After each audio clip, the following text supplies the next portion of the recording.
সুপ্রিয় শিক্ষার্থীরা, সমাজকর্মের তৃতীয় লেকচারে তোমাদেরকে স্বাগত। আমাদের আজকের আলোচনার বিষয় হলো সমাজকর্মের প্রকৃতি ও বৈশিষ্ট্য। আমরা আজকে জানবো সমাজকর্ম পেশার প্রকৃত স্বরূপ এবং এর বৈশিষ্ট্য নিয়ে বিস্তারিত বিষয়াদি। তোমাদের সাথে আছি আমি মোহাম্মদ শামসউদ্দিন, প্রভাষক সমাজকর্ম, বিয়ানীবাজার আদর্শ মহিলা কলেজ। আমাদের আজকের মূল আলোচনা শুরু করার আগে আমরা পূর্ব আলোচনাকে একটু ঝালাই করে নিই যে সমাজকর্ম কি। তো সমাজকর্ম হচ্ছে বৈজ্ঞানিক পদ্ধতি নির্ভর একটি সেবা, যেখানে সমস্যা সমাধানের জন্য বিভিন্ন কৌশল প্রয়োগ করা হয়, নৈতিকতা ও মানবিকতা বিবেচনায় রাখা হয়। মূলত পেশা ভিত্তিক সামাজিক কার্যক্রম। তাহলে আমরা বলতে পারি যে সমাজকর্ম একটি বৈজ্ঞানিক পদ্ধতি ও নৈতিকতা নির্ভর পেশা, যার মাধ্যমে মানুষ ও সমাজের সমস্যার সমাধানে সাহায্য করা হয়। এটি মানবিক কল্যাণের জন্য পরিচালিত একটি পেশাগত কাজ। যদি পূর্বের আলোচনা খেয়াল করে থাকো তাহলে আমরা দেখেছিলাম পূর্বে যে সমাজকর্মের জাতীয় ও আন্তর্জাতিক স্বীকৃতি রয়েছে। এখানে আমরা দেখতেছি যে সমাজকর্মের প্রাতিষ্ঠানিক স্বীকৃতির বিষয়াদি, যে সমাজকর্ম বিষয়ে বিশ্ববিদ্যালয় পর্যায়ে শিক্ষা ও গবেষণা করা হয়। জাতিসংঘ কর্তৃক সমাজকর্ম বা সোশ্যাল ওয়ার্ক একটা স্বীকৃত পেশা এবং বিশ্বব্যাপী সমাজকর্মী নিয়োজিত হয়। আমরা পূর্বে আলোচনায় দেখেছিলাম যে ওয়ার্ল্ড হেলথ অর্গানাইজেশন, ইকোসক, এছাড়া বিভিন্ন আন্তর্জাতিক প্রতিষ্ঠানে সমাজকর্মী নিয়োগ করা হয়। সমাজকর্ম আজ একটি স্বীকৃত পেশা। উচ্চশিক্ষা ও গবেষণার মাধ্যমে এ পেশার প্রাতিষ্ঠানিকীকরণ করা হয়েছে। জাতিসংঘ সমাজকর্মকে একটি আন্তর্জাতিক পেশা হিসেবে স্বীকৃতি দিয়েছে, যদিও আমাদের দেশে এখন পর্যন্ত সোশ্যাল ওয়ার্ক বা সমাজকর্ম পেশাগত স্বীকৃতি পায়নি। তবে আশা করছি আমরা ভবিষ্যতে সেই স্বীকৃতি পেয়ে যাবে। এবার আমরা দেখবো যে সমাজকর্মের প্রকৃতিটা কেমন, সমাজকর্মের স্বরূপটা কেমন, সমাজকর্মের ধরনটা কেমন। তো সমাজকর্মের প্রকৃতি হচ্ছে গতিশীল ও প্রয়োগযোগ্য এবং সমস্যা সমাধানে সমাজকর্ম হস্তক্ষেপ করে, এবং অভিযোজন যেটাকে অ্যাডজাস্টমেন্ট এবং উদ্ভাবন সমাজকর্মে সমস্যা সমাধানের বিভিন্ন কৌশলাদি উদ্ভাবন করে থাকে এবং সমস্যা এবং সমাধানের মধ্যে একটা অ্যাডজাস্টমেন্ট বা অভিযোজন নিয়ে আসে। এছাড়াও সমাজকর্মের আরেকটা প্রকৃতি হচ্ছে যে পরিকল্পিত উপায়ে সামাজিক পরিবর্তন নিয়ে আসা।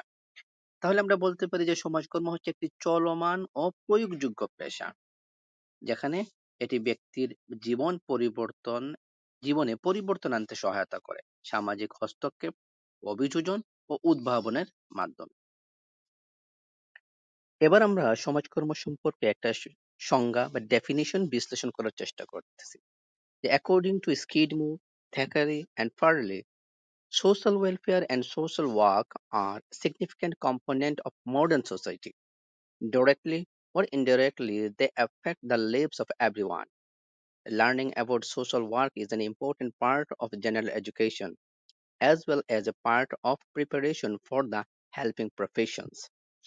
এখানে স্কিডমোর, থ্যাকারে অ্যান্ড ফার্লি তারা কোথাও একটা বিষয় বলতেছেন যে social welfare and social work আর significant component of modern society. যে সমাজ কল্যাণ এবং সমাজকর্ম হচ্ছে একটা তাৎপর্যপূর্ণ গুরুত্বপূর্ণ উপাদান, হচ্ছে যে আধুনিক সমাজের একটা গুরুত্বপূর্ণ উপাদান। Directly or indirectly they affect the lives of everyone. প্রত্যক্ষ বা পরোক্ষভাবে এটি মানুষের জীবনে প্রভাব বিস্তার করতেছে। Learning about social work is an important part of general education. সাধারণ শিক্ষার একটা গুরুত্বপূর্ণ অংশ হচ্ছে যে সোশ্যাল ওয়ার্ক বা সমাজকর্ম। তেমনি as well as a part of preparation for the helping profession, তেমনি একটি অনুশীলন ভিত্তিক পেশা হিসেবেও সমাজকর্ম গুরুত্বপূর্ণ।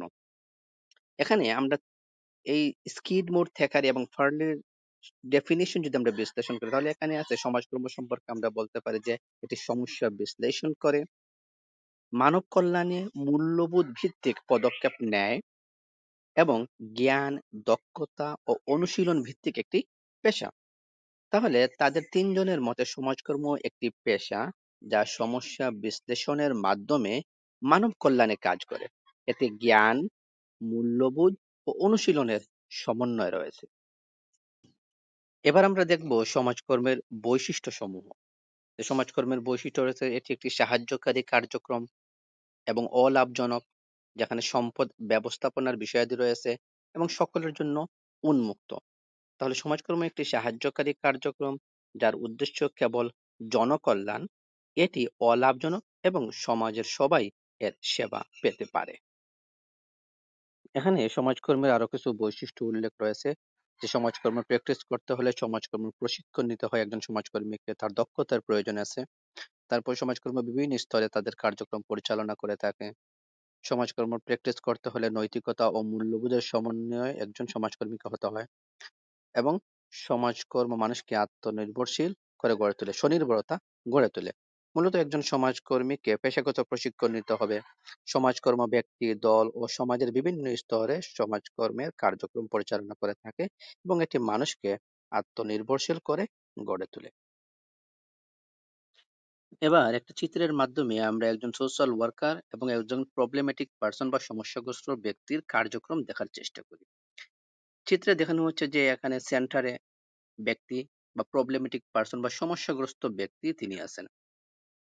তার পাশে আছেন একজন সোশ্যাল ওয়ার্কার বা সমাজকর্মী। তার সাথে সাথে আছে সোসাইটি বা সমাজ, এবং আরেকটা এলিমেন্ট বা উপাদান আছেন যে এনভায়রনমেন্ট বা পরিবেশ। তো সমাজকর্ম পারিপার্শ্বিকতা বিবেচনায় কাজ করে। এই চিত্রে বোঝানো হয়েছে যে সমাজকর্ম ব্যক্তি ও সমাজের মধ্যে একটা কানেকশন বা সংযোগ তৈরি করে এবং পারিপার্শ্বিক পরিবেশ অনুসারে তার কাজ পরিচালনা করে থাকে। আজকে আমরা সমাজকর্মের প্রকৃতি এবং বৈশিষ্ট্য সম্পর্কে জানলাম, এবং স্কিডমোর, এমজি থ্যাকারি এবং ফার্লির একটা ডেফিনেশন আমরা বিশ্লেষণ করে সমাজকর্মকে আর একটু বোঝার চেষ্টা করলাম। একটা চিত্রের মাধ্যমে সমাজকর্ম কিভাবে তার কার্যক্রম পরিচালনা করে এটাও দেখার চেষ্টা করলাম, বোঝার চেষ্টা করলাম। তাহলে আমরা বলতে পারি যে সমাজকর্ম একটি মানবিক, পেশাভিত্তিক ও নৈতিকতা নির্ভর পেশা। সমস্যার সমাধান, পুনর্বাসন ও সমাজ উন্নয়নে মূল হাতিয়ার।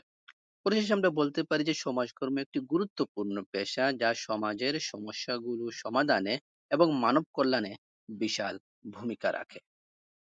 সকলকে সাথে থাকার জন্য ধন্যবাদ।